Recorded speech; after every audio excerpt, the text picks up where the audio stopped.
રાજકોટના આંગણે 80+ કેરીની વેરાયટી તમને મળી જશે. આપણે આવી ગયા છીએ નંદુબાગ ફાર્મમાં. આટલા બધા છોડ કેરીના તમને ક્યાંય નહીં મળે હો.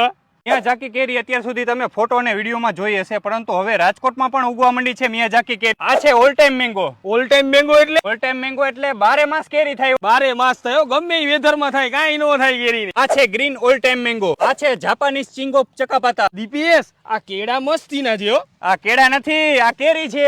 આ કેરીના લુંખે લુંખા. કઈ કેરી છે? આ ઓલ ટાઈમ મેંગો છે, જે આપણી પાસે 14 વેરાયટી છે, એમાંની આ એક વેરાયટી છે. જોઈ શકો છો કેરીના લુંખે લુંખા. આ છે ઓલ ટાઈમ રેડ મેંગો. સૌરાષ્ટ્રની પ્રખ્યાત કેસર કેરીના છોડ પણ અહીંથી મળી જશે. આ છે અથાણા માટેની બેસ્ટ કેરી છે, જે 12 મહિના મળે. યશુભાઈ, આનું શું નામ છે? રોયલ ઓલ ટાઈમ મેંગો છે. આ નાગરવેલના પાન જેવો કયો આંબો છે? અરે આ છે સ્વર્ણ રેખા. આમ જોવો તમે, આની કેરી પણ આખી અલગ પ્રકારની જ આવે છે. જો સાહેબ, આ છે જરદાલુ મેંગો. આનો ટેસ્ટ અને ફ્લેવર એકદમ મસ્ત છે. આ સંસદ ભવનમાં કેરી દર વર્ષે જાય છે. આ છે સેન્સેશન મેંગો. આ છે બાર્બાડોર ચેરી. આ પણ ખૂબ ટ્રેન્ડમાં છે. આ 12 માસી કેરી છે અને 12 જાતની વેરાયટી છે. ઓહો, આટલી બધી વેરાયટી તમને ક્યાંય નહીં મળે હો. એક જ જગ્યાએ એમ્પલ ગાર્ડન નર્સરી. જીતેશભાઈ, આ કેરીના છોડ જોતા હોય તો કઈ જગ્યાએ આવવાનું? આ બધા પ્રકારની વેરાયટી જે આપણે વિડીયોમાં જોઈ એ જોતી હોય તો એમ્પલ ગાર્ડન નર્સરી મોવડી પાર રોડ ઉપર મળી જશે તમને. નંબર છે 89 808 99 299. બધી જ વેરાયટી કેરીના છોડવા તમને અહીંથી મળી જવાના છે. જોઈ શકો છો મબલક પાક છે.